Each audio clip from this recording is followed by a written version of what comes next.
You're listening to Question Reality. Question Reality with Priscilla Leona.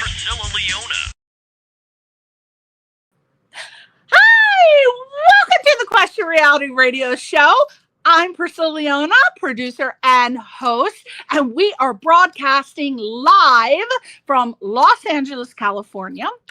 And for over 20 years now, I have questioned the reality of Oscar nominees, Grammy Award winners, Tony Award winners, reality TV stars, and other award winners. Basically, anyone in show business, all the showbiz heavyweights, I'm questioning their reality.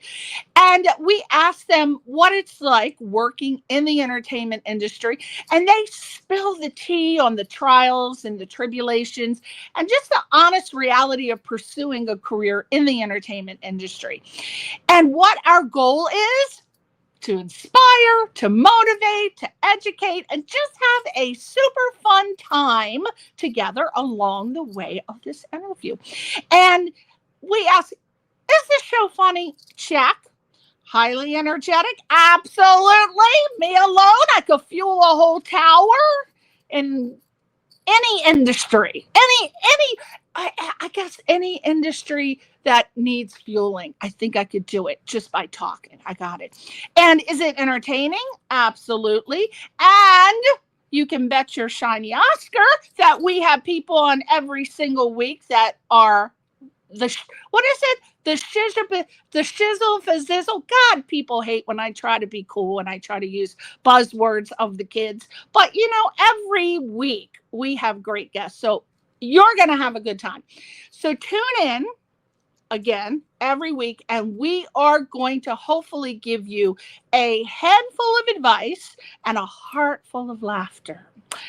There we go. Now, if you want to be booked on the show, or if you know someone that wants to be booked on the show, please reach out to us via our website, which is questionrealityradioshow.com, or you can email me directly, priscillaleona@yahoo.com. So again, that's questionrealityradioshow.com or priscillaleona@yahoo.com. And if you missed any of our shows, we've been on, as I said, for over 20 years. So there are lots of shows that you can partake in with popcorn. Do a popcorn partake. Oh, I like that. I am always coming out with these clever phrases. I never trademark them. I'm losing millions of dollars every time I come up with an idea. You can find out about all of our past shows on our YouTube channel, which is at Priscilla Leona, LinkedIn, X, and TikTok, Priscilla Leona, Facebook page, Priscilla Leona, and also the live show is always on Question Reality Radio Show. And the website, again, questionrealityradioshow.com. I have so much stuff, I had to print it out this week. And then we ask you if you would do us a favor, a little itsy bitsy teeny weeny yellow polka dot favor, I like to say. If you enjoy our show or enjoy the guests, please subscribe to their channels or give them a little like on their pages, and I will give you their social media sites and websites probably at the end of the show. I might do it in the middle. I usually do it at the end. But again, thank you so much. And if you become a new subscriber or follower, we have someone that checks that, and I will send you out a personal thank you, because I just think if you follow someone, you should be reciprocated. So I will take care of that for you. You know what? I'm going to do it right now. Let's talk about the guests today. I just can't stand it. Let's make sure we give you their social media information. Okay.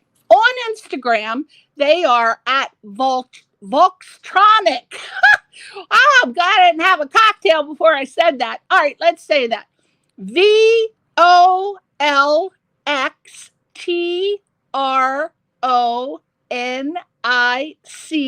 And there you see the cute little duo, Fairytale Fetish. Volxtronic, and also Instagram for Christina Linhardt, and that is her name, ChristianaLinhardt. And the other sexy gentleman with the hand on the hip is Bernhard Penzias. Instagram is at BerniePenz. And the website is circussanctuary.com. Circussanctuary.com. You can also find them under any of these names on Facebook, Spotify, Apple Music. The album title is Fairytale Fetish. And I believe I was just told that they hit over 10,000 streams as of today. They're celebrating with cocktails over there with, I think, on Spotify. And tonight our interview will be with there's so much to cover and unpack tonight. But again, we got Christina Linhardt and Bernhard Penzias, and we're going to delve into the making of Volxtronic's debut album, which again is Fairytale Fetish. Look how cute they are. She's drinking out of the stein. As well as we're going to ask them to hopefully incorporate during the questions that we ask for them to give us some tips, advice, and resource information that can help you if you're pursuing a career in the music industry. So let me start out with reading Bernhard Penzias' bio, also known as Bernie. He is a composer, an arranger, a producer, a multi-instrumentalist, and engineer. And he's produced a multitude of albums and singles over a career that spans more than 30 years. And many of those recordings have been certified gold and or platinum. How cool is that to have a gold or platinum album? I don't know, but I imagine it's pretty cool, equivalent to what I would feel if I got an Oscar for something. He hails from Vienna, Austria.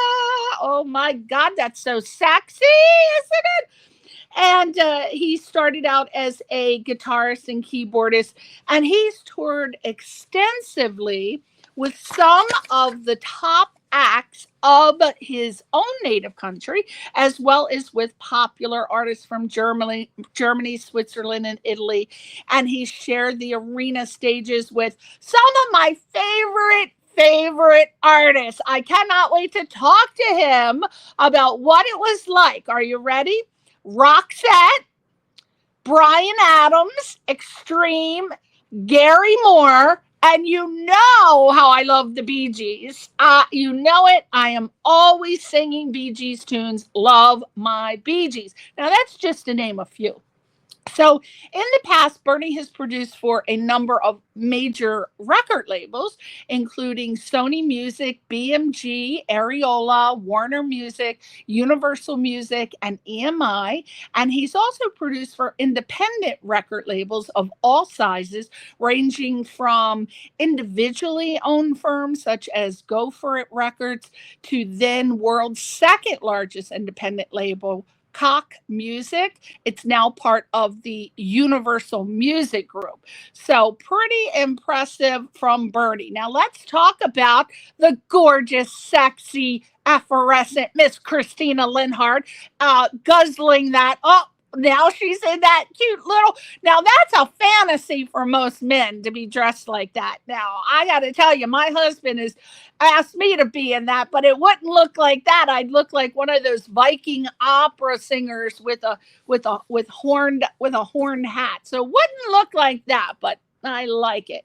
Now, Christina Linhardt, she has enjoyed an eclectic and versatile career as a concert singer, a crossover artist, an actress, a dancer, a producer, and she's been working steadily throughout Southern California and Germany.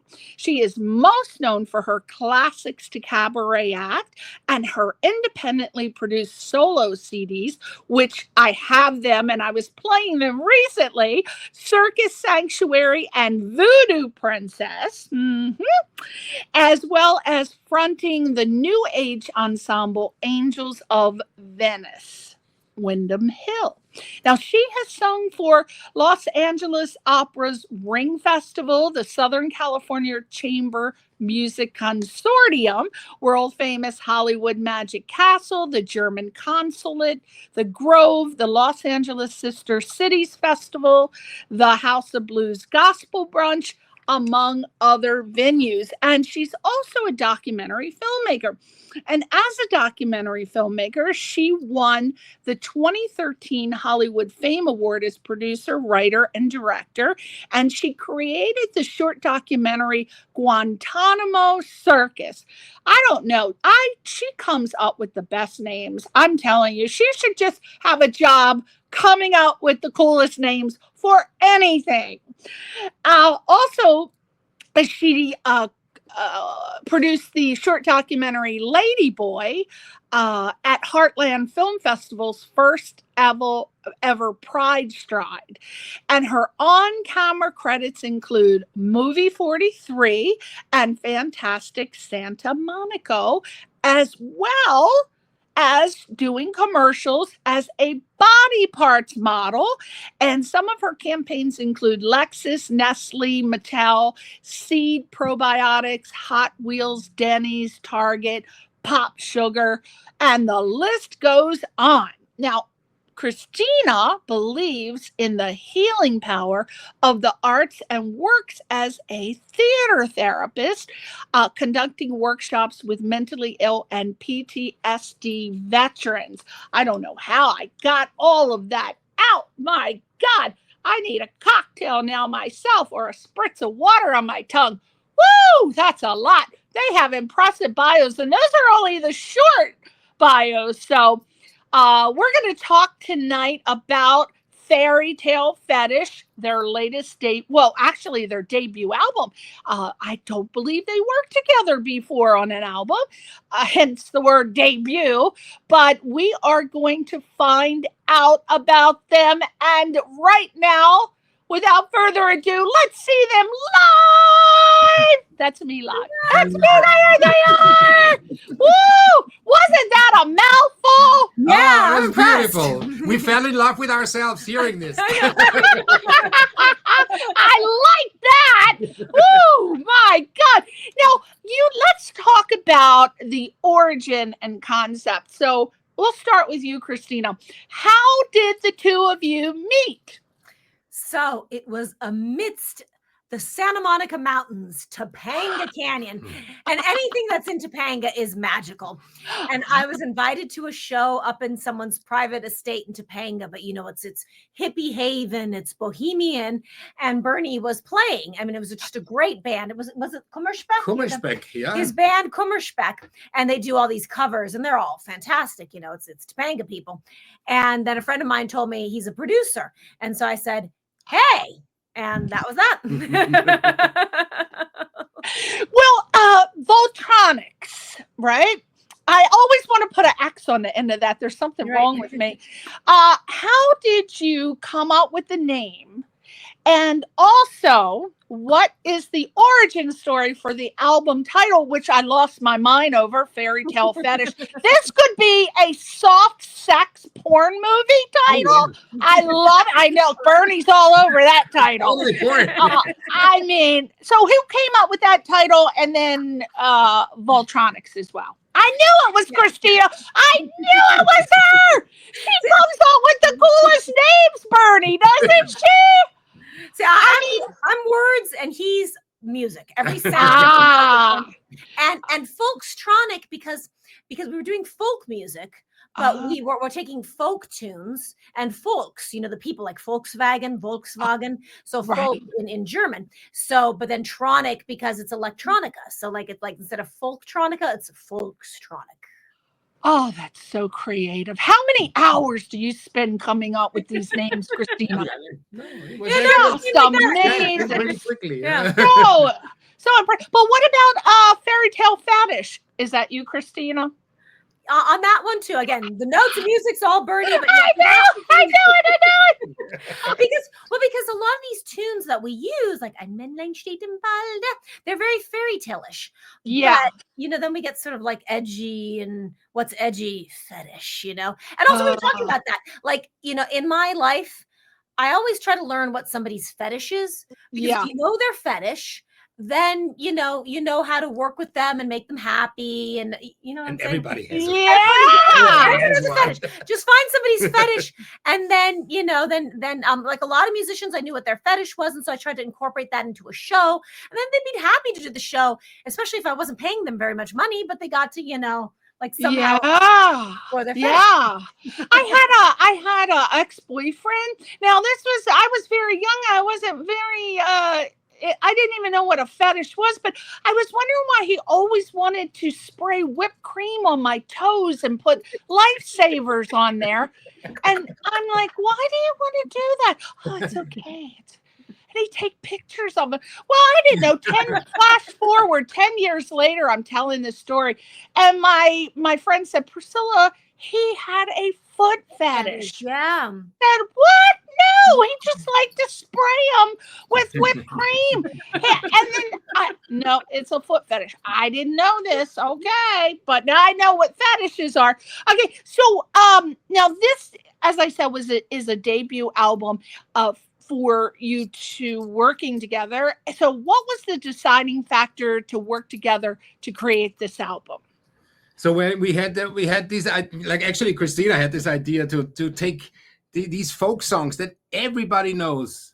Right. I mean, some of them are German, some of them are English, but everybody knows those. And we grew up with the German ones, so this is in your mind, this is ingrained in your mind. And so we decided to do like a dark story around them. We twisted them because, they get boring if you know them, and then you grow out of them. But then, when you make something out of it, then it gets a lot better. So that was the motivating factor. And then we said, you know what?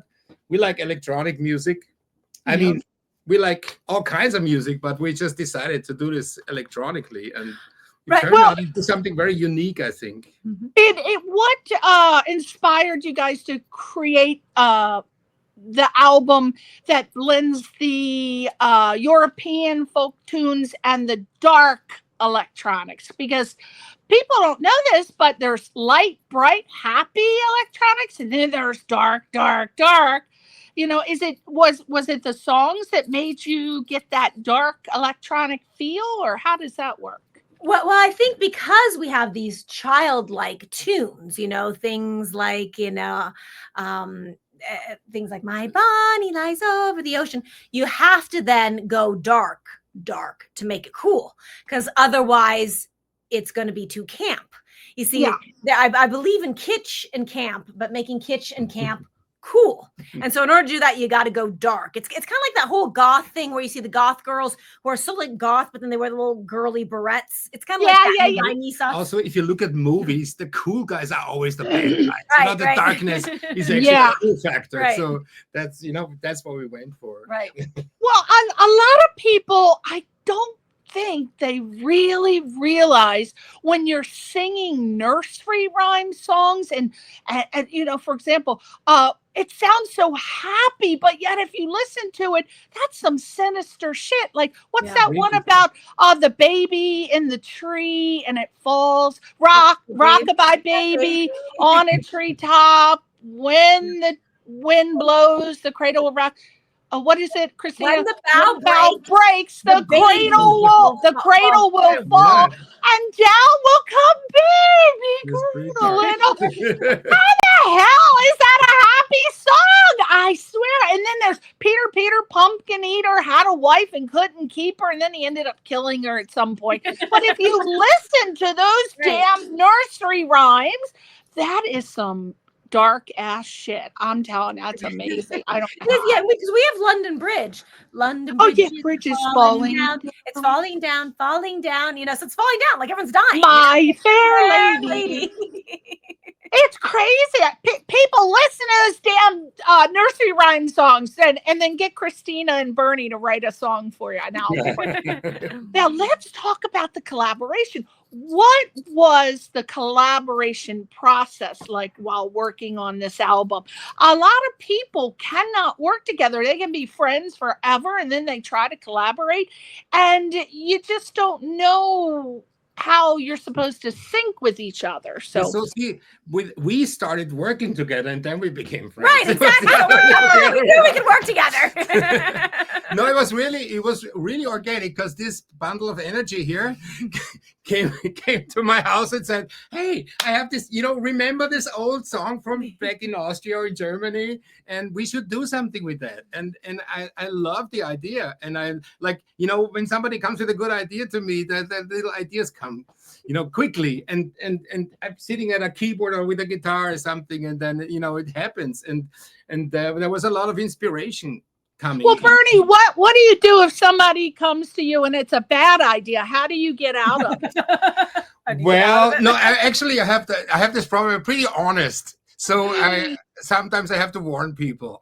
He's Austrian. I do not like your idea.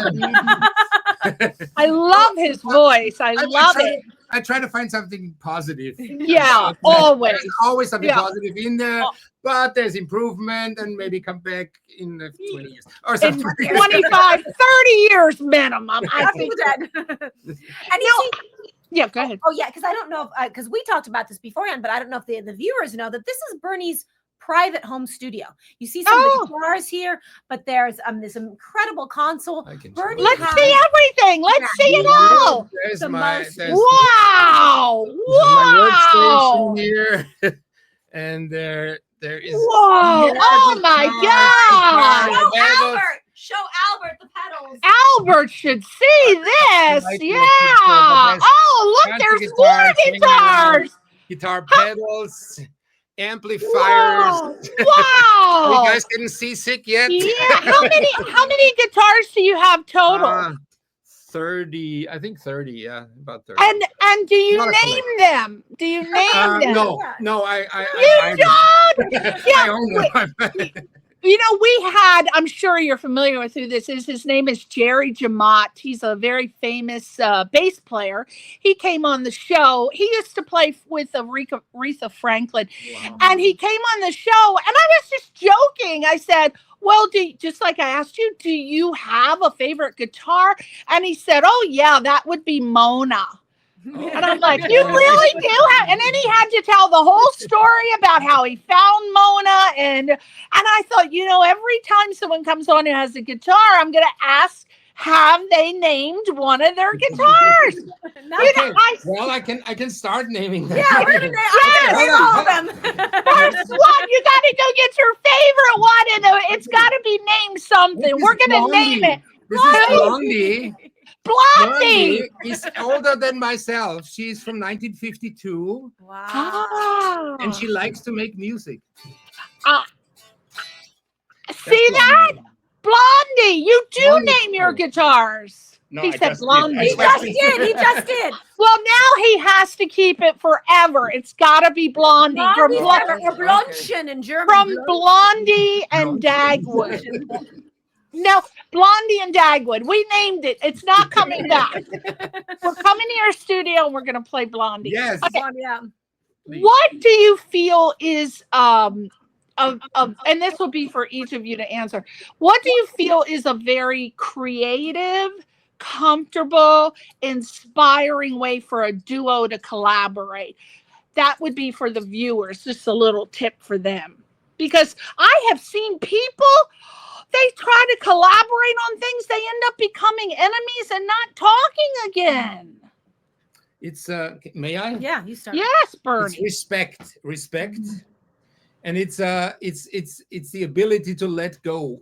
You have an idea, you come up with an idea, and it's your baby. You know, it's the best thing in the world because you came up with it. Yeah. But then the other person says, you know what? Maybe there's something better. Let's work on that. So this is what I learned from working with people is that you have to respect them. Yeah. And you have to be ready to let that baby get into the water. Yeah, and be open to listening to someone's ideas. Yes. A lot of people they can't do that, right? Yeah. Christina, would you say that you agree with that, or do you have something to add? I definitely agree with that. Also, I think for us, because Bernie's really the musical mastermind. Yeah. And I don't have the musical skills that Bernie does. Right. I know music, but I can't do what Bernie can musically. Right. But words are my thing.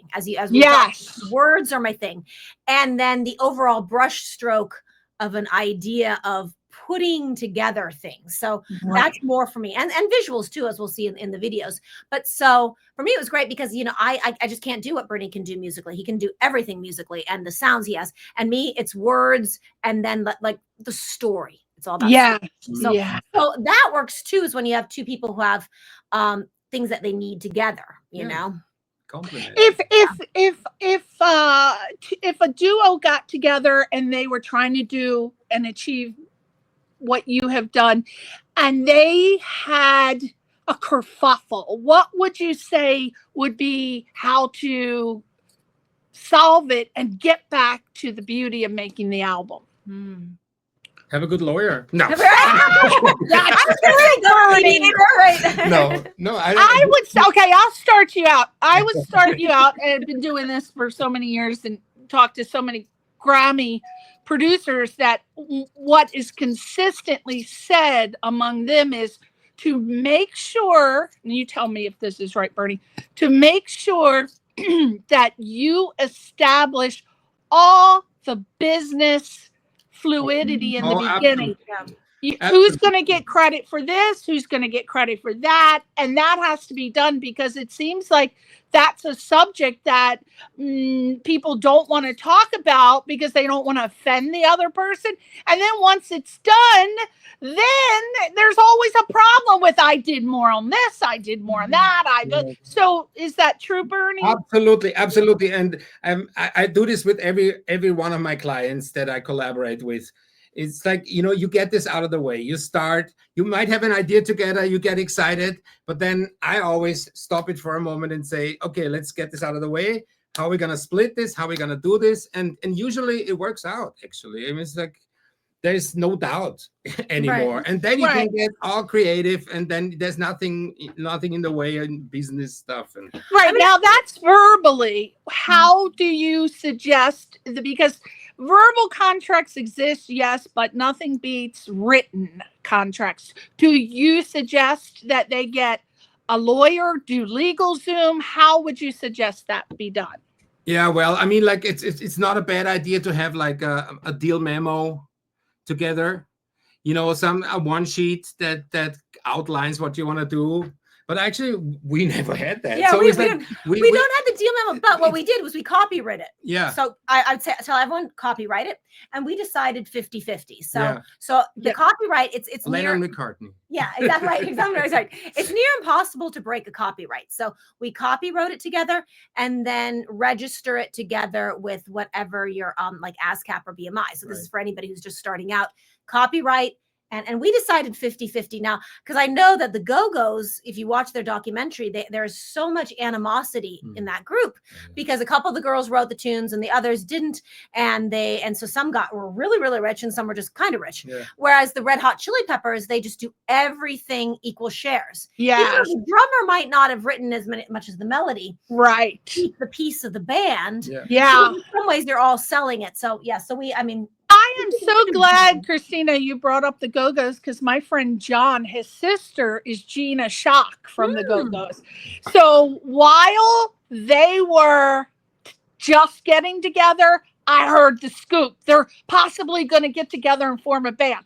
Then when they were in the band, I heard all the excitement. Then after the band, dun dun dun, drama, drama, drama, and I still hear about it. But yes, there's still a lot of animosity, and it's because they were musicians before they were business people. But it's so hard because our musicians are artists. You're creators. Your minds don't always think about the business aspect. But so I'm so glad you brought that up because it is so true. And that's one thing that she said is, if I had to do it all over again, I'd say, where's the pen? I'm going to sign a contract. We got to sign a contract. But so I want to get that tip out to the audience. It's wonderful to collaborate, but I like what Christina said, 50-50. And I also agree, if there's 4 people, 6 people, 7 people, it should all be split down the middle. I mean, look at what happened with the Eagles, for God's sakes. It was a big mess. So try to, this is for the audience, make sure that you get it in writing, and then also try to split everything equally, for goodness sake. And then copyright as soon as possible. Copyright, because if anything goes to court, it is very hard to, you can't even break the copyright. You have to ask for it to be made null. So once copywritten, everybody has to agree. Because I had a friend, a couple people, I won't mention what the project was, but they were doing a documentary together, and one of the filmmakers went and copywrote it without the other one's permission and only in his name. And the other one then had no claim to the documentary. He had made it. He had no claim. So it's good to, so that's what we sat together and copywrote it together on the on his computer, and then also did the How do you avoid that? I mean, how do you know somebody's going off copywriting it? And should it all just be discussed as a group first, like a little band? Should they all discuss it? But what if one of them goes off before talking to the other ones and doesn't? It can happen. There was somebody I know. There's bad people. It happened. Like somebody I knew, he was in a band, and the wife trademarked the band's name, and they were a well-known band, and so they couldn't use that name. So then they just had to change their name. So it can happen. So wow, a lot of people don't know that. All these things become problems if it gets successful. There's no success in it. Right. Well, we gotta go into it thinking we're gonna be huge. It's really good to give the audience that, because I swear there are so many people who don't think about the business aspect, but it's called show business. So you got to think about the business. You are an entrepreneur, whether you're a musician or an actress or a model. So you got to think of yourself like that. You're in charge of every department, whether you like it or not. Hopefully you're good in the sales department and start selling some shit. There's a beauty in it, and there's a beast in it. Right. Yeah. Oh, I like that, Bernie. There is the music is the beauty, and the beast is the business. Can I wait a minute? Talking about copyrights, can I use that term, Bernie? Can I go? We have it on. Register patent. I'm gonna get registered. Now let's talk about the album's theme. So the album covers what I love, the 7 deadly sins. How, I don't know who came up. I imagine Christina. How did you decide on the 7 deadly sins theme? Brilliant. Am I talking about somebody else? You came up with it, right, Christina? Well, Fairytale Fetish. So I don't know about 7 deadly sins, but that's you. Oh, you didn't know that. Okay, so No, you're right. I did. That was one of the things I wrote. You're right. I'm sorry. You're so right. I am very accurate with my information, being a quarter German. I forgot what I wrote. You're right. That the 7, because we had 7 songs, and I said the 7 deadly sins. Right. You had me thinking I made a mistake, and that's unacceptable in the German culture. I know. I would have been upset with myself. I write these things, and then I just forget about it. Me too. Yeah. Again, it's all about that sort of the dark and edgy, because I like to combine that cutesy, the dirndl and the kitsch and the schlag, but then you got to make it dark to make it cool. So everybody loves a good schlong, but now that we're talking schlag, but I had to do it.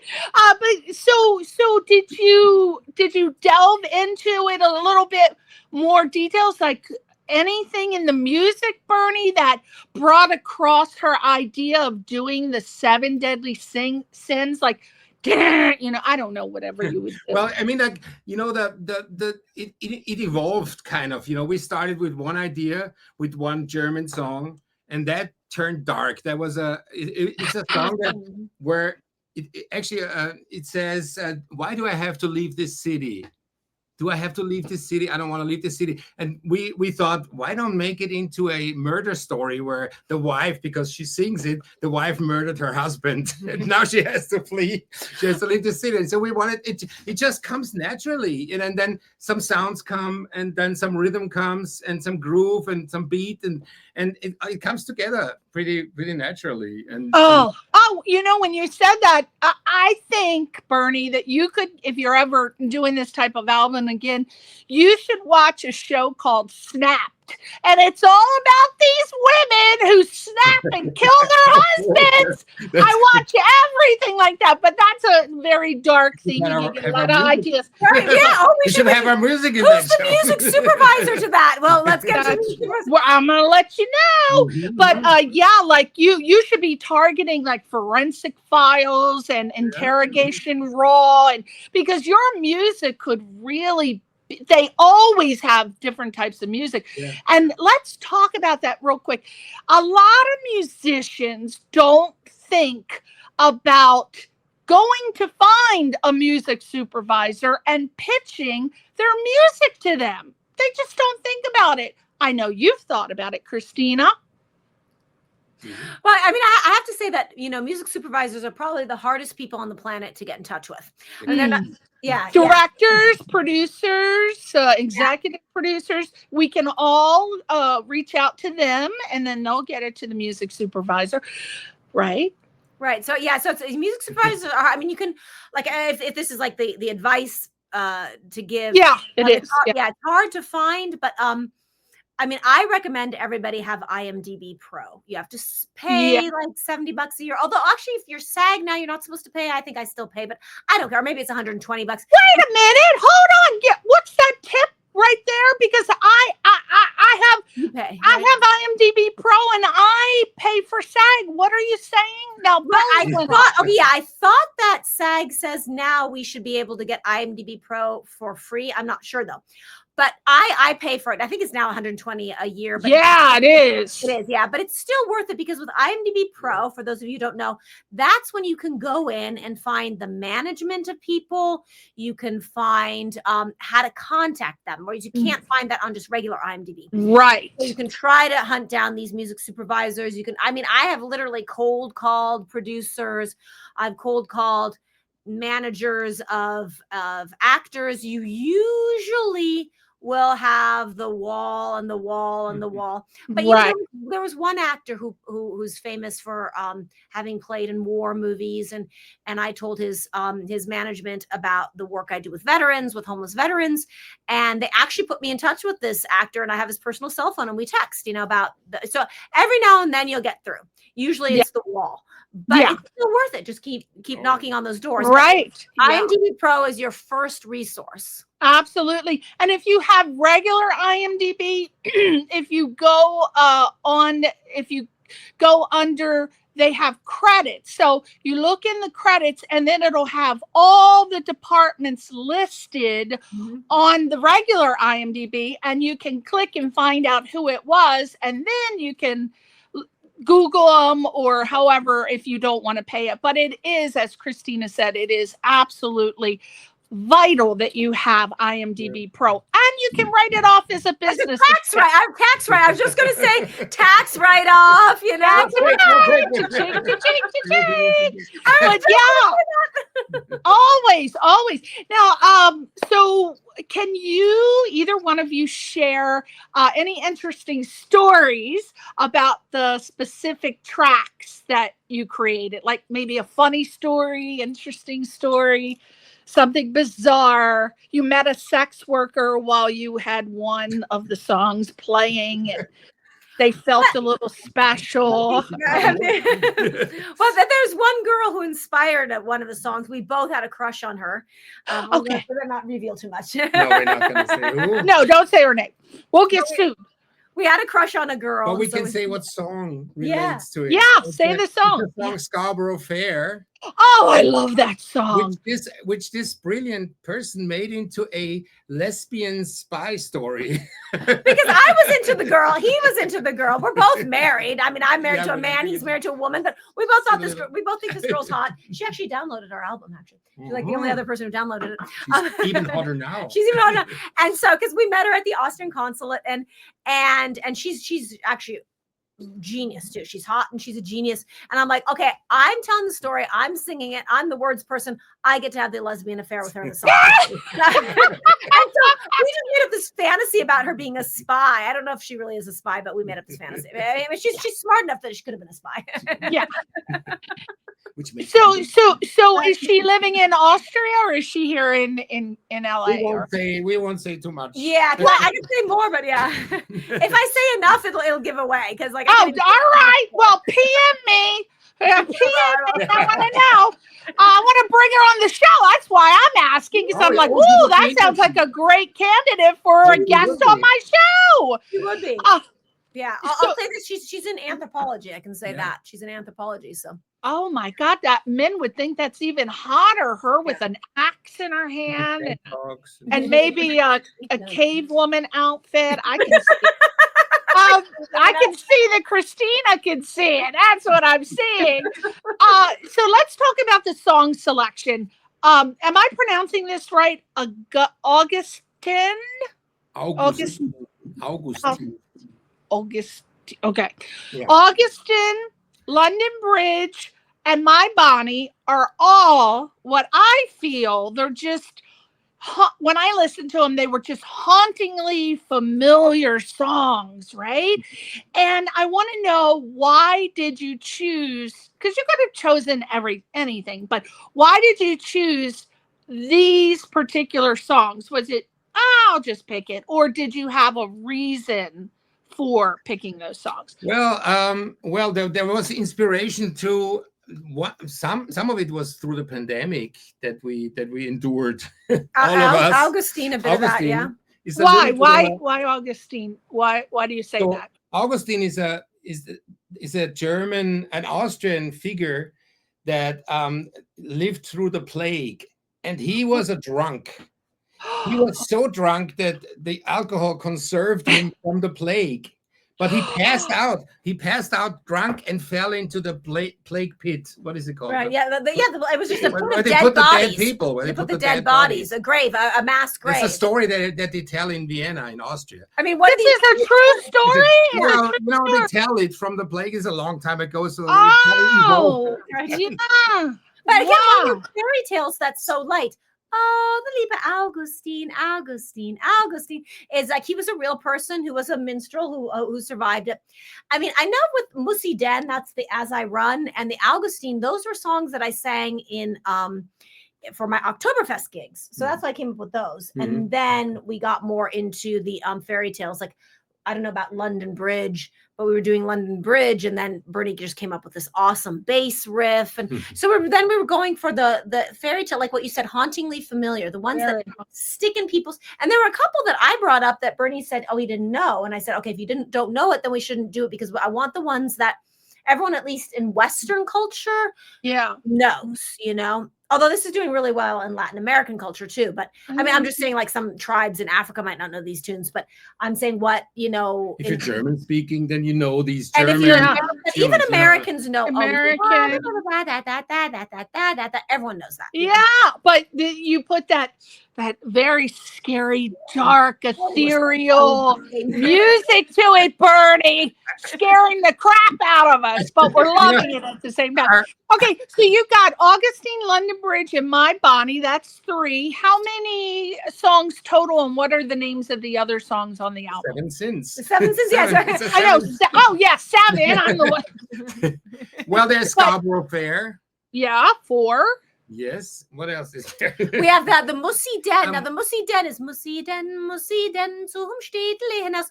Elvis had a hit with that with Wooden Heart.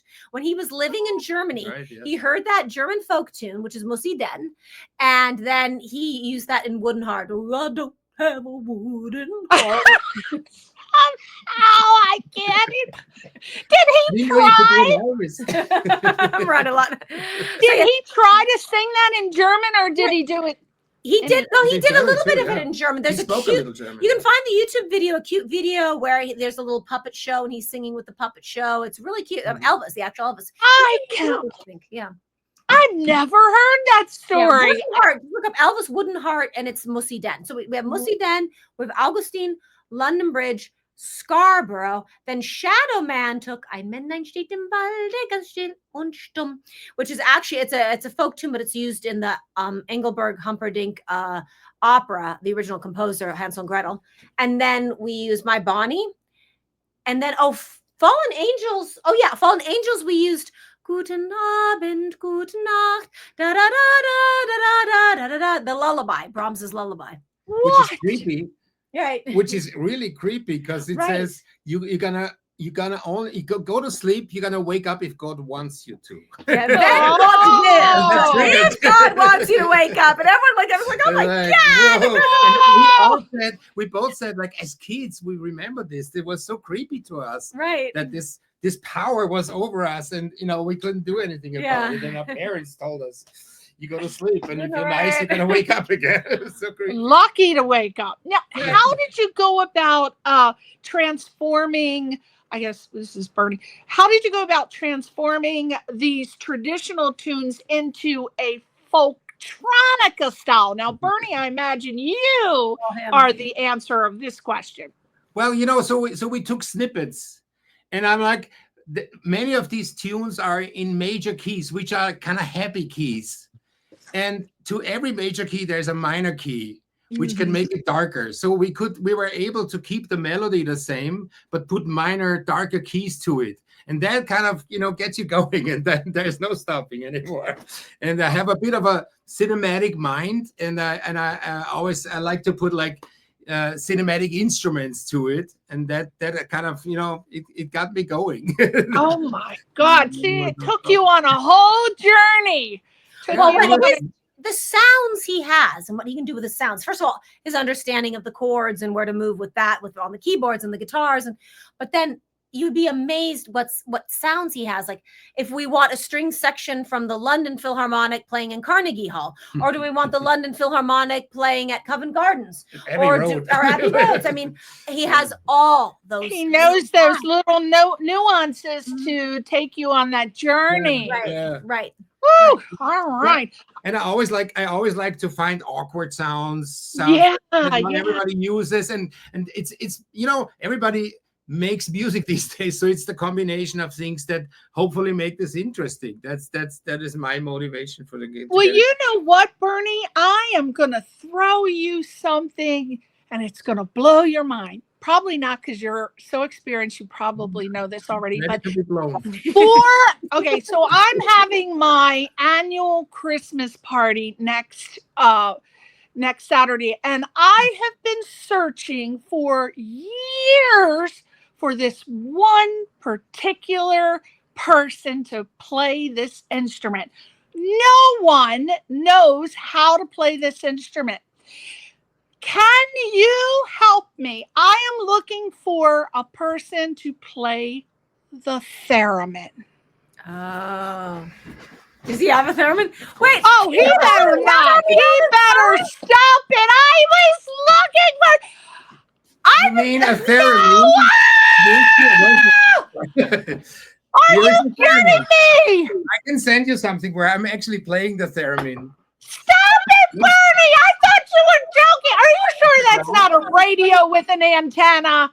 No, it's a theremin. How come we haven't used this before? Well, I don't know. It's the theremin. I use the theremin when we're running out of ideas. How do you play that? Okay, so I heard it on the there is a British show that I watch, and it's been on for like 25 years, and it's called Murder Mysteries. Do you know the way? And anyway, it starts with and I said, I've never heard that instrument before. And it turns out it's a theremin. I had to look it up, but there are no people that play the theremin. Oh no, there's people who play orchestra pieces with it, and it's one of the hardest instruments to play. I haven't mastered it, I have to admit. It's because you never touch it. So how do you play that? Do you just plug it in, or? Yeah, you plug it in. You can plug it into an amp. You saw all my pedals. I plug it into all these pedals, and I make crazy noises with it to mask the fact that I cannot actually play. But so you don't just plug it in and go like that, because I know it's no. People don't understand. There's not. You play it with your fingers, people. I wish he could show us an example, but I don't have it plugged in right now. You don't have it plugged in. Darn it. Wow. Well, you know what? Let him go off and plug it in, and then I'll ask you a question. I'll move on. I can't believe he plays the theremin. That is blowing my mind right now. Well, I know I'm a hire for my next party. Oh, I probably can't afford him, but I'm sure he's negotiating. I'm his agent too. We can negotiate. Yeah, I said we'll negotiate. Okay, so what we're gonna do now is while Bernie is looking for the plug-in for the theremin, we're gonna have the executive producer. If you've fallen asleep, that's your cue. We are going to play your YouTube videos for Volxtronic. It is going to be a smash up. One video is going to be a smash up, and the other one is called Augustin. Why don't you set us up for what people are about to watch in the video? So the smash up is 3 of our songs: Mussi Den, or As I Run, going into Augustin, and then going into London Bridge. And then the other one is purely a music video for Augustin. And my husband, John, created all these videos. I did the artistic direction and what I wanted, but my husband, John, filmed these and edited. So I think he's a great videographer. In the smash up, in the first scene, you'll see a lot of Krampus, and the Krampus is a big thing now. That's the Christmas devil. So you see a lot of that in the first part of the smash up. So in English, it's Krampus. Everyone has seen that movie. Fantastic. One of my favorite Christmas movies, because I get so tired of the same old, during COVID, I watched 114 Hallmark Christmas movies. And it's the same thing. Boy meets girl, boy loses. Girl meets boy, girl loses boy. There's some selling of property. There's some farm animals, and it's rinse and repeat.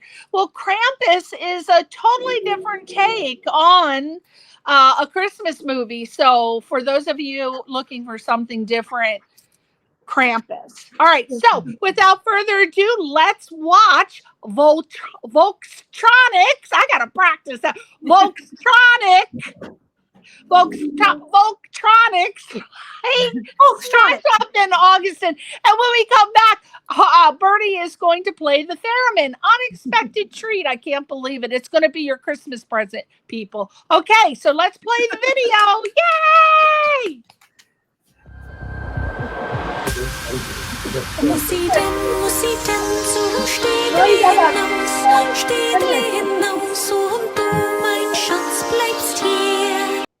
Not the video. I don't know what happened. Oh, here we go. We're back.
You are dead. I am dead. They are dead.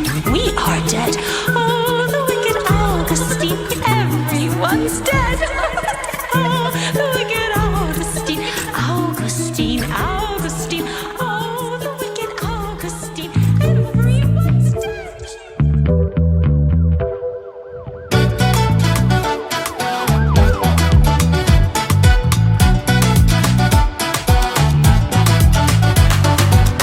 I see the foundations on fire. The streets are filled a sense of victory. The flames of hope are reaching higher. Chains are broken. Revolution has set them free. And the bridges are falling down, falling down, falling down. And the bridges are falling down. And the bridges are falling down, falling down, falling down. And the bridges are falling down.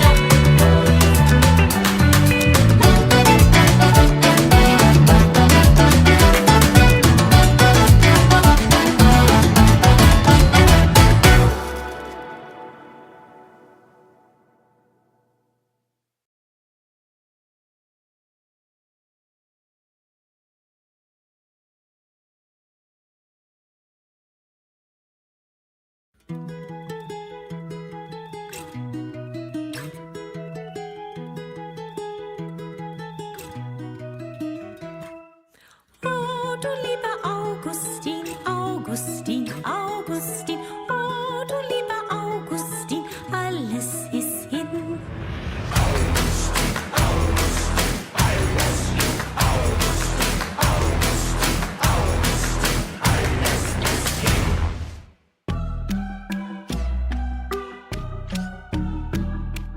Down through the rabbit hole, everyone dance. Dr. Death's waiting, it is your last chance.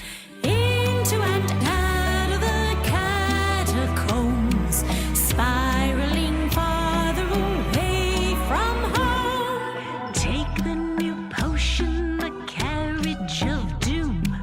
It takes devotion to dig your own tomb.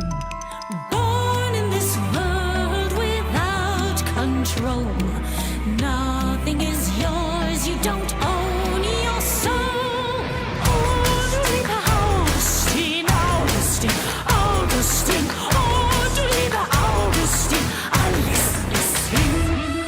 Oh, the wicked Augustin, Augustin, Augustin. Oh, the wicked Augustin, alles ist hin.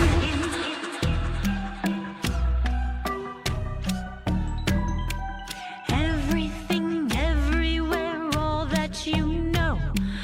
Dr. Death's watching wherever you go. Digging your way out of misery. The answer is not what it seems to be. Oh, du lieber Augustin, Augustin, Augustin. Oh, du lieber Augustin, alles ist hin. Oh, the wicked Augustin, Augustin, Augustin. Oh, the wicked Augustin, everyone's dead. You are dead, I am dead, they are dead, we are dead. Oh, the wicked Augustin, everyone's dead. Oh, du lieber Augustin, Augustin, Augustin. Oh, du lieber Augustin, wo bist du? Wo bist du?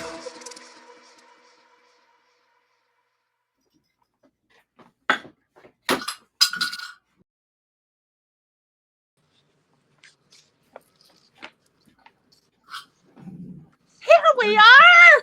Oh, keep going. Getting there. Keep going. Wasn't, oh my God, I got to tell you, John did a great job on those music videos. Yeah, he's a great video maker, I think. Yes. Yeah, he really I'm is. going to have to, but he only is your, oh, somebody says, wow, that is awesome. That gives me childhood of the 80s themes and gives a Halloween MTV videos. Love it. Thank you, Rico No Suave. Oh, there's someone else. Bravo. Well, bravo to you, Oh, Jill. nice. You've got Volxtronic, Christina. Oh, that's you. Well, Rico, you've got to offer Christina and Bernie to come on your show. Aren't they the best guests? He has a very popular show in Chicago. Oh, cool. Yeah, you got to definitely have them on the show. Now, Bernie, you keep on working, child. Let me get I'm back. ready. Oh my God. I love this. So you came up with the concept, right? Of this real quick, both the videos you came up with. Yeah, the videos, I came up with the concept, and actually the Augustin was shot in my home, in our home. John's in my home. That's what our home looks like. I love in the video how you went traipsing your little butt down the street. I think that was in front of that was Lachma, right? Yeah, every indie band used that. I know. I've seen it everywhere. Wow, I loved it. That was very well done. See, more musicians need to think about adding creativity like you did. And Bernie, you were so scary. You were like a vampire. I was getting Nosferatu vibes. Wow, that was great. Wow, I love it. Okay, so if you want to see that again, go on YouTube. It's under their name, Volxtronic, Volxtronic, and you can see it again. And make sure you subscribe to their channel and also give them a little thumb up. Now, we have a special treat. I was not expecting this, people. I just happened to be telling Bernie one of my woes. I was just... And then he pulls out a damn theremin. Okay, so I'm going to let him tell you what this is because I couldn't describe it. Can you tell us what is the theremin? Anything you know about it? The theremin was invented in Russia, I think, in the early 20th century. And it's one of the first electronic instruments. And it has two antennas that you never touch unless you want no sound. This antenna here is for the volume. Okay. This one is for the pitch of the note. And it takes a lot of body, a lot of the ability to hold your body very still to actually produce real melodies. It's really hard, and I cannot really do it. I can only show you the fun part about it. So what you do is you switch it on, and here. I think they also played the theme song for Doctor Who with that as well, if you're familiar with that.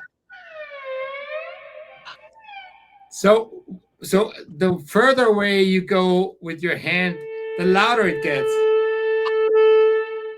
And the closer you come to the other antenna, the higher the note goes.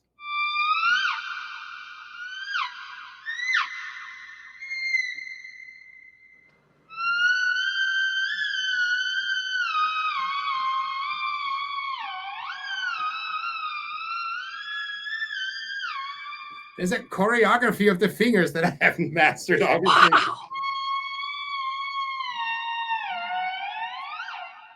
Can you see notes on there? Like, do you know where they are? Like, where are the notes? They're in the air. It's really hard to produce the same note twice.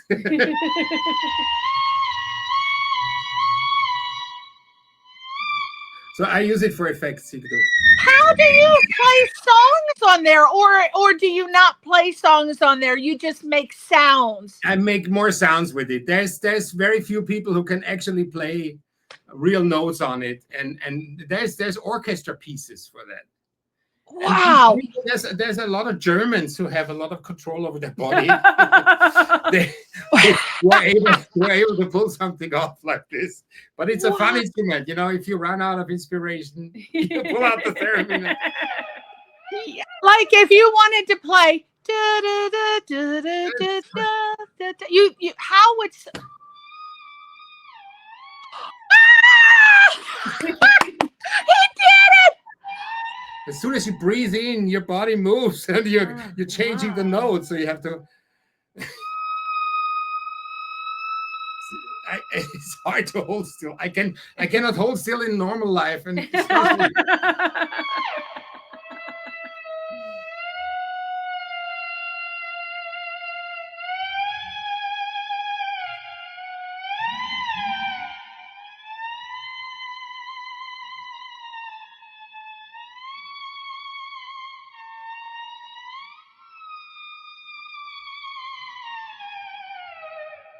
Wow!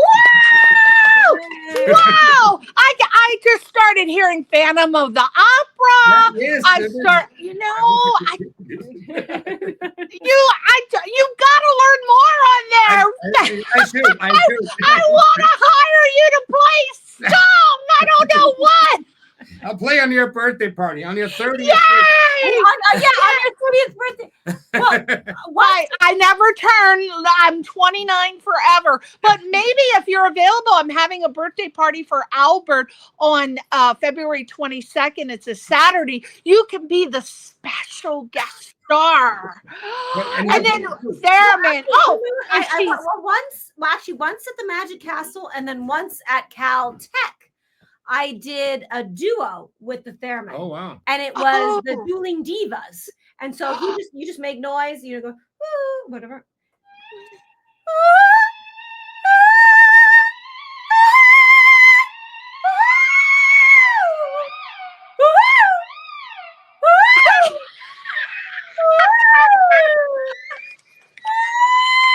So that kind of thing. Doesn't that inspire you to write more stuff that includes it? The next album will be all Theremin. Now Christina knows about it. Yes, now. He never told me that he had this in here. Oh, see that? You learn something new every day. We are, and especially around Halloween, you guys could do like a duet.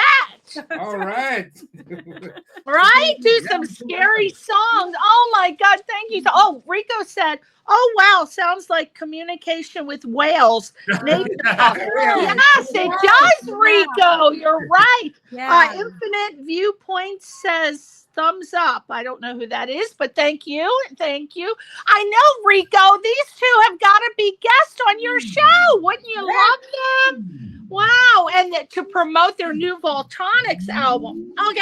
All right, keep that Theremin right there and play it. Like if we're talking about something, he can add like some sounds. Right. Like, yeah, exactly.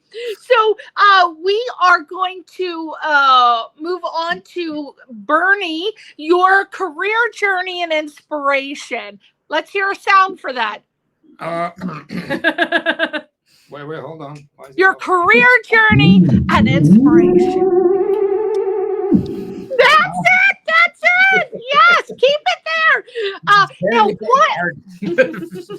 what initially sparked your interest in music and led you to become a composer, arranger, producer, and multi-instrument? I imagine as a little teeny weeny boy, Bernie, right? Yeah. You know, in Austria, I had classical piano lessons from the age of 6 on. And then at the age of 12, I noticed that nobody's interested in a piano player at the campfire. So I figured I need to start learning guitar. So and then I started playing songs. The Beatles were a big inspiration. The Beatles, yeah. Yeah. So you just start learning songs, and then you want to make something out of it. And then, I got better at guitar playing, and that was my main instrument. And I was a guitar. It was a hired gun for a long time on tour and in the studio. And out of that, I didn't want people to tell me what to play anymore. So I started getting more into producing. Yeah. Well, what were some of your favorite bands? The Beatles, obviously. Like back then it was, whatever was on the radio in Austria. But also the Stones and this kind of stuff, and Rod Stewart, and early Rod Stewart, actually, more than that later one. Yeah. I just watched a documentary on him, and he had a lot of great music. He was with a lot of different bands in the 60s. Yeah. And really great. Yeah. So that was your inspiration. So and also rock. Rock. Who were some of your favorite rock bands? Gary Moore, White Snake. Oh, yeah. Oh, what is that? I love this one song that Gary Moore sings. Oh, what is executive producer? What is that favorite Gary Moore song that I love? Still Got the Blues. Still Got the Blues. Remember that? Yeah. Oh. Yeah, he was an amazing guitar player. Yeah, and he was a good singer too. He was a great singer too. Yeah, and I played a show as a supporting act for him in Austria once, and it was a groundbreaking moment for me. Ah, Still hear and play such a loud guitar. but you played with so many of my favorite bands, like just a few of them. Oh my God, Bryan Adams, Roxette. I think wasn't she German or from Sweden. Europe? Sweden. I knew it. Roxette. Let's see, Bryan Adams, Extreme, and oh my God, the Bee Gees. Please give me a Bee Gees story. Well, I don't really have one because we were the supporting act for the Bee Gees, so I didn't actually play with them, I have to admit. You saw them. You were close and could have plucked a hair. Backstage with them. That was it. They were very sweet, but they were, they did their own thing there. So I don't really have a Bee Gees story. I'll make something up. Okay, they were make something up. Did you open for any of those acts? Bryan Adams, Roxette? Yeah, Bryan Adams, Roxette. Yeah. All these Bee Gees, Gary Moore. Yeah, we were on tour with the Trogs. The Trogs, remember the Trogs? Yes. The drummer played almost the whole show, and he was drinking out of a bottle of vodka. And at the end of many of the shows, he just fell from his stool. That was the end of the show. That's how they ended it. I love that. That's the way to go. If you're gonna pass out for vodka. The best. Awesome, yeah. How does it how does it feel to have so many recordings certified gold and platinum? What's that? I imagine it feels good. It's a great honor. I mean, like it's similar to that feeling when you hear your first song ever on the radio that you wrote or produced or played on. This excitement carries on into later life. If you get awarded for something that you worked on hard, you feel like this is a justification for the hard work and for all the years that go before that. So what's the first song that you can remember that you got a tingle? The first song that I got on the radio. That you were excited about, like, oh my God, it's my song. There was a band from Austria that doesn't exist anymore and nobody knows about it anymore. But we had one song that we finally got on the radio, and I remember I was driving in the car and it was like the best moment of my life, like to hear it announced, and then I couldn't believe that they got us play our song. It was just that must have been so exciting. Yeah. Do you remember the name of it? What was the name? You remember the name of it? That's her. We'll circle around and come back. You think about that. It's hard to remember. It was a long time ago. I can't remember. That was early 80s. Oh my God, that's got it. And you've had so many. Ramatama was the name of the band. Ramatama. How does that go? There's a website. There's nothing. There was no social media, nothing. But it's got the songs got to be somewhere. It might be up on YouTube or somebody has. Yeah, Ramatama. We're gonna look it up. Now, Bernie, how has touring with some of the top acts from Austria and Germany and Switzerland and Italy, how has it really, what would you say that it influenced your, I guess back then maybe compared to now? How did it influence your music? All working in all those different countries. Well, quite a bit of the bands that I toured with, I also produced. So there was another justification to see people react to the songs that I worked on and that we all worked on together. So that was really great. It was very, the first tours were very simple. We had one car and we had to pack everything in one car and then drive to the next. But this is like the typical cars. You had a car. Usually they have buses. Cars are better. You would think a bus would be better, a tour bus, but we didn't have that. No, but I think a car's better. You can't have as many people stinking the place up. But since then, I'm really good in putting stuff in small spaces. Small spaces. You learned from that. You learned how to pack. but you hone your skills, and you also see when you play in front of an audience, you see what works and what doesn't. Yeah. You see what people react to. If there's no emotional reaction from your audience, then you didn't get it right. So something happened. It's also different. I would imagine playing, say, for example, Austria, Germany, Switzerland, Italy. They're not always going to react the same way. For example, if you play in Japan and then you play in Spain, the audience reaction is going to differ somewhat to different songs. So very interesting. I'm always very amazed that so many Japanese people, Asian people liked One Direction, one of my favorite bands of all times, because they're a boy pop band. And I just thought, that's so odd that they're so excited about One Direction. It just didn't seem like it would be, but it was. All right. So we're going to talk about the industry insights and your challenges. We should hear a theremin sound. Okay. So industry insights and challenges. There you go. So how was the music industry? How has the music industry changed over the years, and how have you adapted to these changes? Specifically, I want your thoughts on this because this is a big hot topic. AI. Oh yeah. Well, I started off with tape machines and it was a time back in the day. It was a time when you were able to record an album on a 4-track. On whatever. No, it was like usually it was in bigger studios. There were no small studios back then. It was like the 70s, 80s.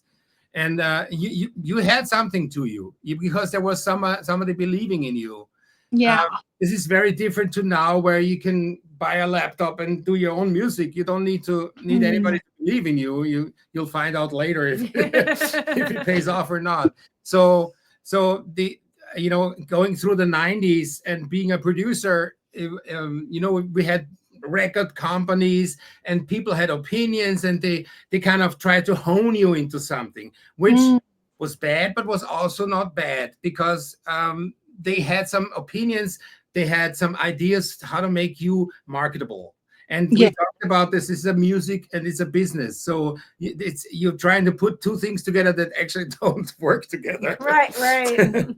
So, but what about today? But today you got everybody can do their own thing though, because everybody has their own music studios like you have, and they can create their own stuff. Because I have several friends that work at record labels. Specifically, one I'm thinking about is Capitol Records, and he said, well, we want somebody that comes as a package. Yeah. We want someone that has a huge social media following. We want the album completely done. The only thing they do is they're putting the title Capitol Records, to it. They want you to do everything. Back in the day, they were very integral in helping you put out the album, even to the point where they would front you guys like hundreds of thousands of dollars. Remember those days? Yeah. We're going to pay for your album. Get it done today. They were actually developing artists back then. Yeah. And this is the big difference. Now you have to develop your own talent. You have to be your own artist and be your own actor and be your own publicist and everything. Hence being an entrepreneur, you got to be accounts receivable, accounts payable, networking, sales, marketing, development. I mean, you got to do it all. So this is a tip for the audience. You have to think in those terms. It's not going to hurt you to look how to do things up. And there's no excuse for people anymore, because there's YouTube videos. There's nothing, Bernie, that you can't learn that's not on a YouTube video. Am I right? Mm-hmm. No, absolutely. I mean, I know people who managed to make a career out of their own music that they produced, and they tell me, they spend at least 2 or 3 hours a day and do their marketing work. Yeah, you gotta have a to-do list, and you gotta section it out. sales. Today I'm going to work an hour on my social networking. I'm going to work an hour on this, an hour on that. But you know what, Bernie? A lot of people tell me who are artists, they say, I can't do it. My mind doesn't work like that. I just want to create. I can't switch over to the business aspect. And then I say, well, what about your mother, your father, your sister, your brother, a friend? Is there anybody that, can help you? Yeah. You Absolutely. have to do it. Go ahead. Oh, you have Christina now. Well, what do you think, Bernie, about what's happening in the industry now with the AI? Okay, let me tell you, I was blown away by this. All right, so I can go to the computer right now and I can say, create an original song with the artist sounding like Christina Linhardt in a German style, but with a Southern blues. And I can give it 10 different prompts. And within seconds, it will play me a song with original lyrics that sounds like Christina. Everything I ask for, it can produce it within seconds. What do you think of that? Well, it's scary, and it's also a blessing for some aspects of it. I mean, this goes also in the film industry. The same thing applies to exactly, and all this kind of stuff. There's good and bad about everything. And I actually, as an engineer, when I mix or when I master my music or our music, I also use AI for it. There's a software that suggests something to me that it thinks it sounds better, and then I disagree or not, and then I tweak it. So it does help in certain aspects. I mean, I think it's fantastic, especially for someone that doesn't have your experience, Bernie, with the music theory, and being able to play the instruments. I, as a regular old person, can create a song with a vocalist that sounds like Christina, and I can just play it for my enjoyment. Now, here it comes, people. As we were talking earlier about the business aspect, right now there is hair being pulled out and fighting going on because this being a new technology, who owns the rights? If you create it on Microsoft Copilot, who owns the rights to it? I have no idea how that's going to pan out. Yeah. That's going to be a hot mess. But I was blown away, Bernie. Oh yeah, give me a Theremin hot mess sound. Yes. But it is coming around the bend, but you can't avoid it. And I actually feel really bad for bands that barely have any gigs as it is. It's really bad for the everyday musician. I mean, I got a friend that's accepting like $50. How can you live? But this is all that's being offered because they are hiring DJs. Yeah. But now they don't even need to hire a DJ. They can just ask AI to pull up a song set list. It's getting scary, Bernie. It's also really hard but exciting. It's exciting, but it's also scary to make music from streaming services, which is the only way people listen to music these days. I mean, everybody, the whole world is used to get music for free. And but all this here doesn't come for free. So this is the big discrepancy, and it's really hard. And the budgets are not what they used to be, and maybe for a A-list artist, but something like us, we're just trying to make it work. Well, I was flipping out when Napster came along, but do you know that Napster is the creating vision for what is now streaming services? Yeah. I watched a documentary on that. I couldn't believe it. Yeah. Those two guys, they created Napster. They thought they were doing a good thing. They were giving away the music for free. But, of course, they shut them down. They were only up like a year. But I thought they were up longer. But no, it turns out a year. But from that, somebody came up with the idea, hey, I guess Steve Jobs maybe came up with the idea, hey, let's start I can't remember. Well, anyway, one of the guys from Napster, he teamed up with Zuckerberg, Right. and they started a streaming service. I think Spotify, but don't quote me on it. But that's how we ended up with the streaming service, from the idea. So maybe something good, Bernie, will come out of it from the AI. We are in the midst of it. So Right. something good came out because lots of people can listen to lots of music and I don't love have to it. pay for I it. know. Who the And hell people wanted to are- buy the whole album, Bernie? Right, Remember yeah. when we'd like one song, Yeah. we'd have to buy the whole album. But now Yeah. the streaming, we just buy, one Yeah. or two or three. So listening I- habits have yeah. changed Right. considerably. Right. Yeah. And, I would say most A-listers, you're talking about, most A-listers already come with money. They already come from a lot of money, and they put a lot of money into it. So it's harder to monetize now. Yeah. But what so many people are doing, where the money comes from now, is merchandise. I mean, and this was a while ago. This is before AI. That they talked about Britney Spears didn't make any money off of her albums, but she made a fortune off of her merchandise, her image. And I think they said that Madonna told her, hold on to your image. And if you own your image, and because all those backpacks and stickers that were in folders that were sold with her face on it. So it's merchandise. And my friend Ron Jeremy, he told me, because he's friends with all those rockers, he said, all those rockers, they wanted to retire and just stay with their, at home with their, pent up Playboy model wives. But they had to go back on trophy wife, but they had to go back on tour because it's live. And Yeah. for me, I still make a living doing live music. Yeah. And so I get hired to do live gigs. And then something like this, the only way you're going to monetize this is if it gets placed in film or television or video games, because then there are still contracts. Right. And That's those right. contracts will still pay for it.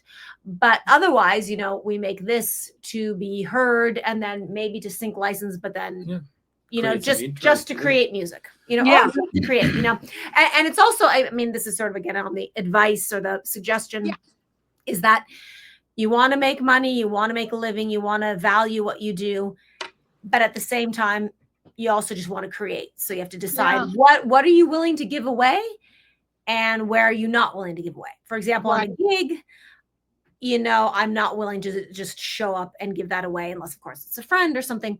So it's just deciding what you're willing to give away and what you're not willing to give away, or what you're willing to share and what you need, how you need to protect yourself. Yeah. Protecting yourself and then sharing, Yes. Now, Bernie, what are some of the biggest challenges you've faced in your career, and how did you overcome them? Well, there were times where I didn't have money for food, so I ate my cat's food. It was delicious. Yes, you can make pasta out of cat, but I survived it. I Come don't on. believe it. He's being honest now, Christina. Yes, once. He is. He's telling the truth. Yeah, no, He ate the cat food. He we ate had the cat. money for cigarettes back then. But And now he's not living in for food. Topanga. I mean, There you go. Yeah. So The challenges are always in an evolving business or in an evolving scene to kind of keep up with it. That's the hard part. And starting from the big money with the big record companies to you have to finance it yourself, and then you can see how you make money. It's a challenge. But you figure it out as you go, basically, and you find kind of some kind of a formula that works for you and that works for the people that you work with. You make it work. What do you feel is the difference for those who are watching that are just starting out? What is the difference between working with major record labels like you have with Sony and BMG and Warner, from working with independent labels? Are there any independent labels left? Oh, well, every artist nowadays is his own. Their own independent. Yeah. So I mean, like the beauty is that you have complete creative freedom. Nobody tells you what to do and how to do it, and there's some really good in it. I mean, there's a beautiful times, and you don't need much money to make music these days. On On the other hand, like I said before, you don't have this corrective element of a business person telling you that they think it should be a little different, which is, it was a struggle, very often an unnecessary struggle. There sometimes these record executives were people who were former musicians who thought they know better, and they thought they could fulfill their old dream that didn't work out. But and that was a struggle as a producer. You're the link between the record company and the artist, and there was always a struggle to make both happy. So but it's also something you learn from it. But nowadays, since everybody can make music, it's really hard to be heard. I mean, I always say I don't think that the Beatles would have such an easy time these days. No matter how good the music is or was, they were something really special. It's so hard to be something really special these days. It's true. You have to be extreme, or that's how you stick out. You have to find a way to stick out. You have to have this unique selling proposition that you my husband, who's obsessed with the Beatles, every time that I say, oh, look at this band, oh, I love this band, he comes in and plays me a Beatles song. And he says, oh, but does it have this in the background? Does it have that? And then he did this. But listen to that full orchestra in the background. Listen to the. He said, but listen, they had a call and response, and they had to. I'm like, I have no idea, but everything is compared against the Beatles. Now, what do you feel like your personal qualities? What personal qualities do you feel contributed the most to your success? I would personally say your personality. You have a great personality. Thank you. And that's important. Well, I mean, it's I had to learn to read people, to see what makes them tick, and to kind of because I never had this big urge to get my own music to the people. I always wanted to help other people get their music out. That's why I turned to a producer mostly, and to understand how to get their music realized. Some people come with a guitar and a voice, and you make like a big thing out of it, and you have to make sure that they leave happy, because they are gonna have to go out there and sing it for the world. And not you, not me. I'm sitting and working with the next artist, possibly.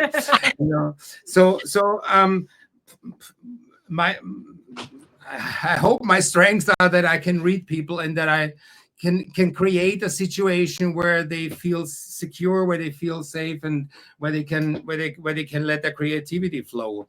The mood in the studio is so important. Oh yeah. You can have the best equipment in the world, but if you say the wrong words, or you don't feel a person, and you don't judge them the right way, then you can ruin a lot. Yeah, you don't want to be a Debbie Downer. You're got to be up all the time, as far as at least getting along with people.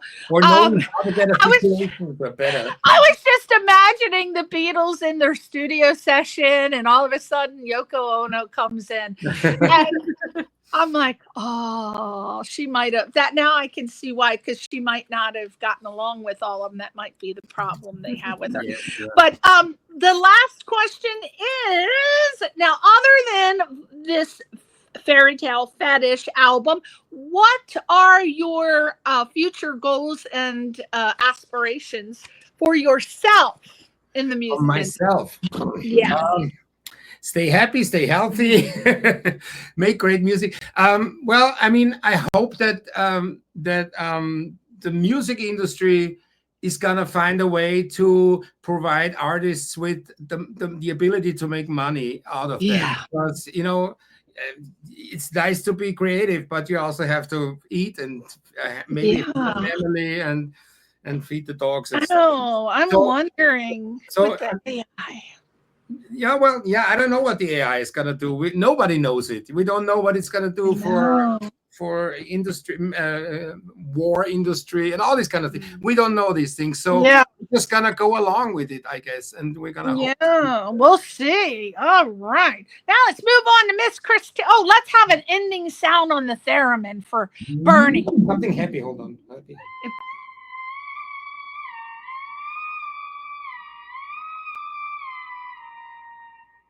Oh, See, if I do something, does it affect it? You have to. This gets quiet. oh, look at that. Yeah, play those songs. I don't know. Can two people play? I don't know. I love it. Now we're on to Christina. Thank you, Mr. Bernhard Penzias. But don't take my theremin away. No. We're coming to the studio just so I can pretend that I'm playing. Grace, come over. It's very Yes, we're coming to the studio. Oh, yes. Oh, by the way, the last question for you, Bernie, I forgot. Are you? I don't know how to word this. Are you a person? I don't want to say for hire, but if somebody wants your skills for their next album, you not only play guitar, but are there any other instruments that you play that you could tell us about? Oh, I play bass. Okay. I play keyboard instruments, piano. I play ukulele. I play mandolin. I play banjo a little bit. I have a hammered dulcimer that I like to. I wanted you on it. Yes. Well, I It's don't like even know what beautiful. that is. he produces Yeah, and that's right. arranges. He can produce, Okay. arrange all of And all styles, right? If you wanted country, rock, pop, jazz, yeah. anything. Okay. Absolutely, yeah. And where would we see? Would we have a website to go to find out more about you? I use social media, so I'm on Instagram, Bernie Penz, Penz, Bernie Penz at Bernie Penz. And Bernie. there's my studio is called Petting Zoo Music, so you can find me on the Petting Zoo. Petting Zoo Music. I like that. Oh, I want to hear a kinky petting zoo story next time. Oh. I know there's always a kinky. See that? I love it. Now, Christina Linhardt, let's talk about your career journey and inspiration. What inspired you to pursue such a versatile career? You have singing and acting and dancing and producing, even some body parts for sale up in there. Nice. For a woman, no, its body parts are for sale up in there. I know you did the hand modeling, right? What other modeling? Mostly it's been hands and a bit of feet, but mostly hands. Like I've done hands for Mattel and Lexus and all the brands you named. Yeah, child size hands. At that, it almost sounds serial killer. Child size body parts. Body Right. parts. Well, that always creeps me out when I'm watching my my drama shows, my cop shows, and they say, "Yeah, we've got a tender age." Female, they call them tender age. Tender age, right? Instead of children, it's tender age. I don't know. That's kind of creepy. But can you why did you want to pursue a career in the entertainment industry rather than say be a lawyer or a doctor? Right. Good question. Well, I grew up in Los Angeles, but also every year we were in Germany, Switzerland, Austria. And so I never quite fit in either place.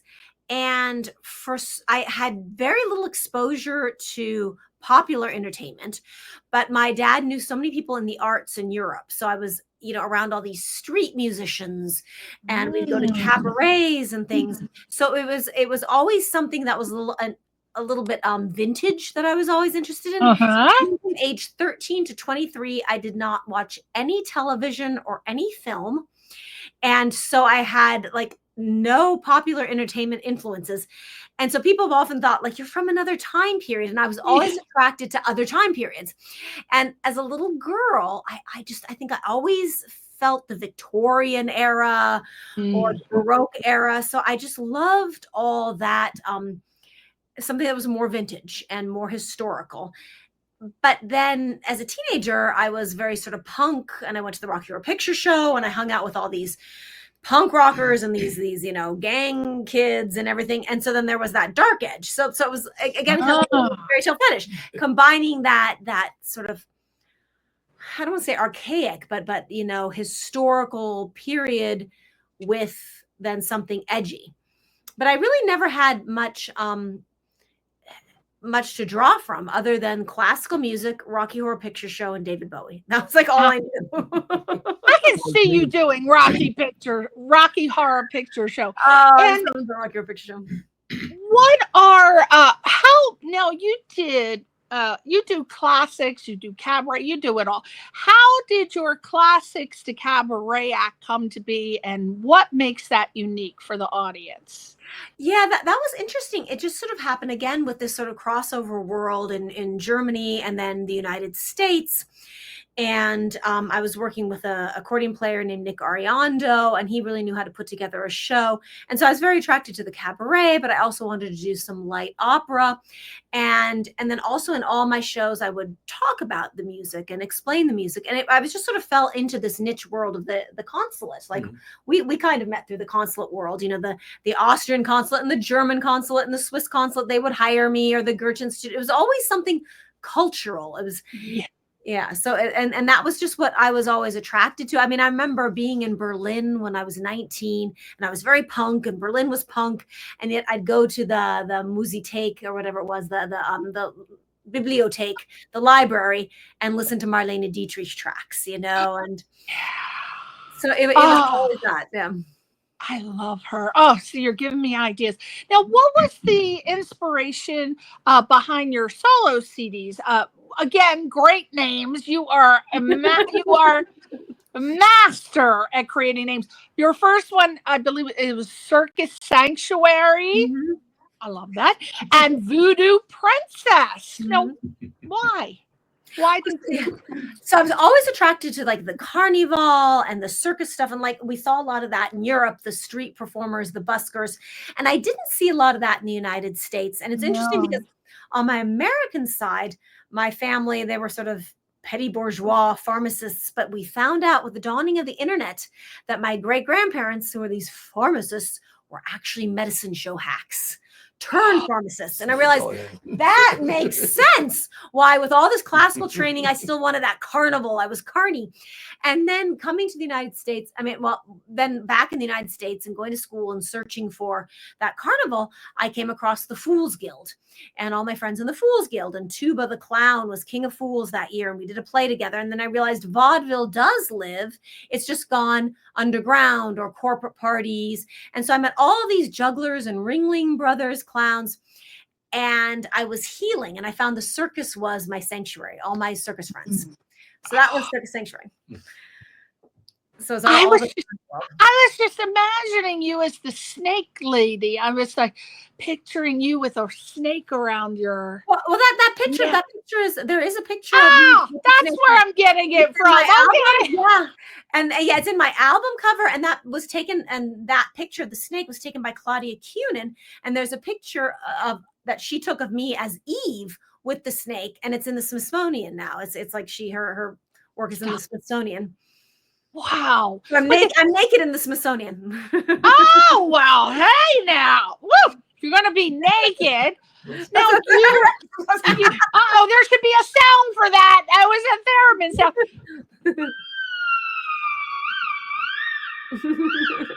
See that? Oh, you got your own theremin sound. All right, let's talk about your documentary filmmaking. What inspired you towards documentary filmmaking? Are you still doing that, or what? Well, let's talk about when I met you. You were doing Guantanamo Circus. Mm-hmm. Again, a great title. Did you? Yeah. So it wasn't even, I don't know anything about filmmaking, but, I went to Guantanamo Bay with a circus. Count Smokula, the great Count Smokula, Smokey Miles, he put this circus together that we had to go perform in Guantanamo Bay in 2006. And years later, I said, somebody needs to turn this into a documentary. And we couldn't get anybody to do it. So I worked with a man who knew, he was an editor, and we put it together ourselves. And then we did because it was just a story that had to be told. But I knew nothing about filmmaking.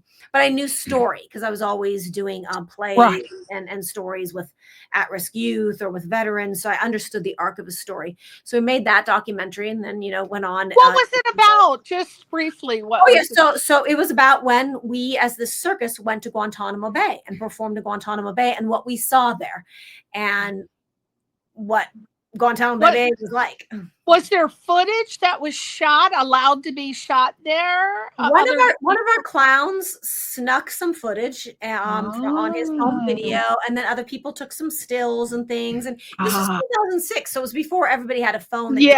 But we got quite a bit of footage anyway from people's own home cameras, and then there was some archival stuff that we got from, I think it was, what was it, the Pentagon website or something, where you could get some, but we did film some stuff there, and then I filmed interviews after the fact. And is that still available to be seen? And it's on Prime Video. It was on Amazon Prime for free for a long time. Now it's on Prime Video for a small fee, but I've got to get it up somewhere for free because I just want people to see it. I might even just put it up on YouTube. But YouTube. Yeah, I might just put it away for free because it was out long enough, and actually the Library of Congress asked to have it for their permanent collection. Wow, really? Yeah, that's a sound.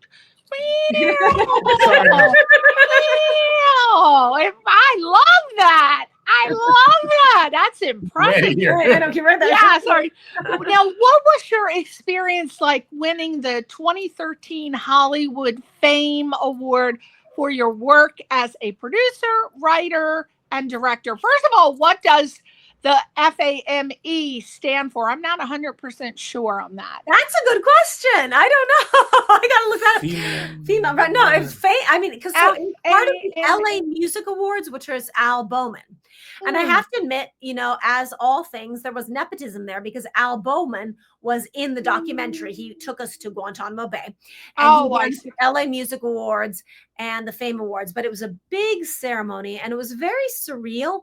Unfortunately, I didn't enjoy it as much because the person who helped me make the documentary, I can say this now, the person's dead, but the person who helped me make the documentary, he started stalking me, and he got really inappropriate, and he got scary, and I had a nervous breakdown.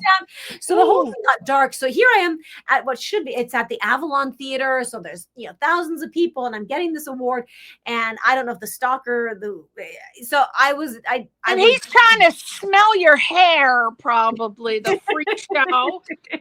I'm going to do a sound for that. Yeah. Well, everybody, hopefully you put that on YouTube. I don't know if, again, we're getting into business. I don't know if you're allowed to do that if you have it on Prime Video. Check that out first. We don't want to get sued. Now, acting and modeling. What was your most memorable experience when you worked on the films Movie 43 and Fantastic Santa Monica? Well, Santa Monica's not still out, but Bernie scored Santa Monica. And what was the best thing about Santa Monica, my friend Alexia produced it. She did SAG, ultra low budget. But this is what I want to tell people out there is just make your movie. It still costs something, but you can still do these things on a budget.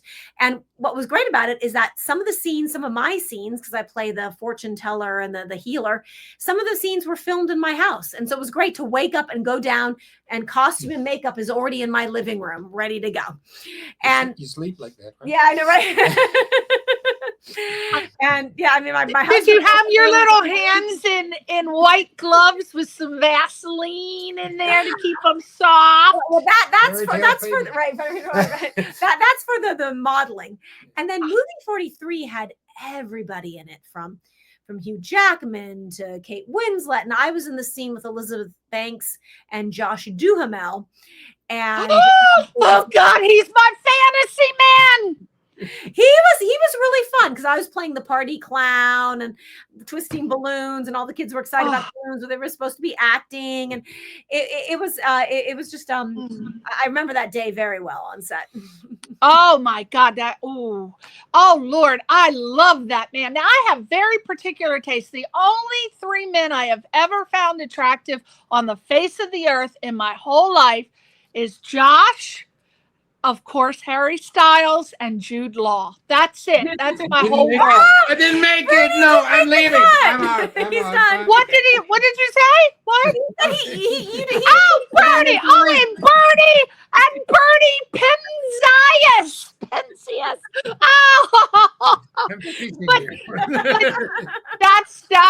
Oh, that is amazing that you work with him. We're going to have to talk about that because I want to hear some stories. I didn't know that last time when we talked. Now, how do you, and to the audience, maybe you could give some advice. How do you balance your day career with all of your other artistic endeavors? And we're about to talk about, don't give too much away because I can't wait for them to find out what you do as your day career. I don't like to use day job. I like day career. So how do you balance that? Because you're busy all the time doing something. Yeah, well, everything I do is creative. I've never had to work what they call a day job. Yeah. I lead theater as therapy workshops with mentally ill veterans, but I only do that once a week, and I love it, and that feeds me. And then sometimes I'm doing the hand modeling, and then a lot of times I'm just working gigs. So it's great because I do have time off, but I'm always having to practice something new. So it's always just knowing what your next gig is and practicing. That is fantastic. Not many people know what a theater therapist is. Tell us what that is for those of you who don't know. So I work at There's a job there, people.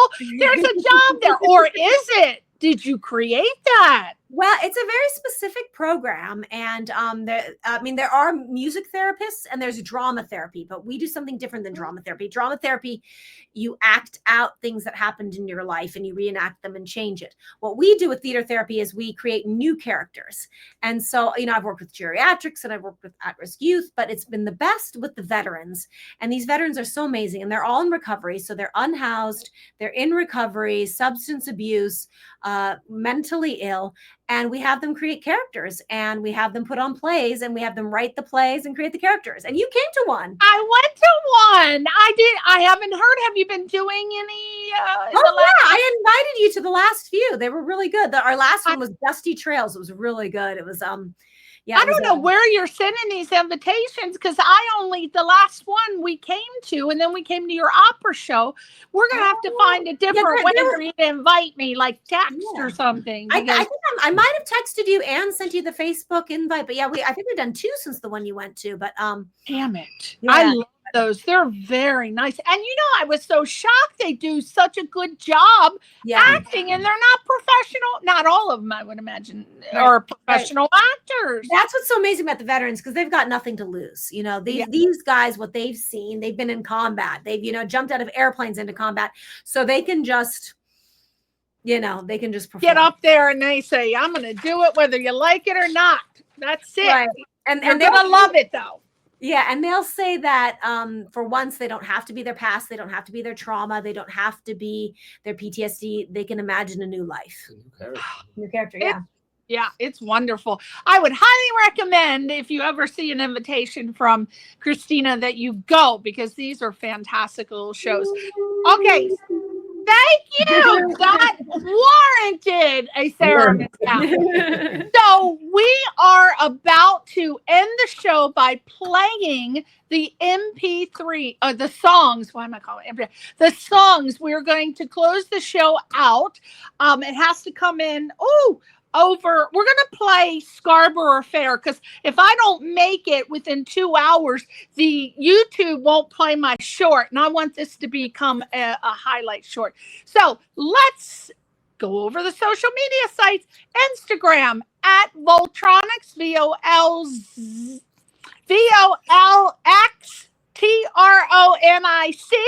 Is that right? Instagram at Christina Linhardt, STINALINHARDT. I used to give you 2 D's for the longest time. Instagram at Bernie Penz. That's BERNIEPENZ. The website is circussanctuary.com, and you can find their latest album, Fairytale Fetish. That's got to be turned into a movie, like a little short. You got to use that. Facebook, Spotify, Apple Music. Just type it. There you go. Fairytale Fetish, and you'll be able to find it. As a matter of fact, you just told me that you hit 10,000 Spotifys today for Volxtronics. Yep. Woo! I hope you're getting a percentage of that. Yeah, 3 cents. 3 cents per spin, I think. No, 0.001 cents. Point. Yeah, I'm sorry. Oh my God, they're just crazy. All right, so we're gonna thank you both for coming on the show. Thank you, mwah, mwah, mwah, mwah. And everybody, go get that album. I imagine it's on iTunes. I didn't see that. It's on iTunes. So go get that album now and listen to it. We're gonna close the show out with Christina singing Scarborough. I can't even say that damn word. Scarborough Fair, and it's fantastic. Listen to it and go to their sites and give them a little thumb. We don't need a little thumb, not a finger anymore. That was the 70s. We need a thumb now. I'm terrible. Thank you guys so much. Say goodbye to your fans. Thank you. Bye-bye.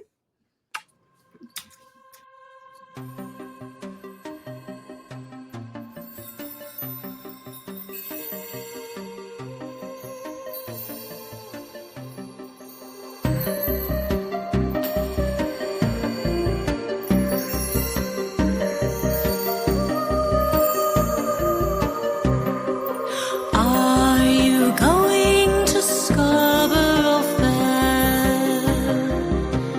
Parsley, sage, rosemary, and thyme. Remember me to one who lives there. She once was a true love of mine. One night, so bright, she was standing in the pale moonlight. I tried to fight, but I couldn't let her out of my sight. She looked my way, I couldn't help but follow her, and those secret words to me. Are you going to Scarborough Fair? Parsley, sage, rosemary, and thyme. Remember me to one who lives there. She once was a true love of mine. I play the game, knowing that I'll never be the same. I aim in vain, my desire drives me insane. She looks away, there's no way to follow her, and her secret words to me. Are you going to Scarborough Fair? Parsley, sage, rosemary, and thyme. Remember me to one who lives there. She once was a true love of mine. True love of mine. True love. True love of mine. True love. True love of mine. True love.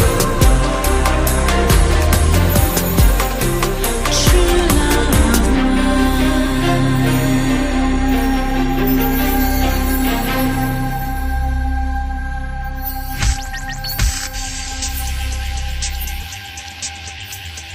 You're listening to Question Reality. Question Reality with Priscilla Leona.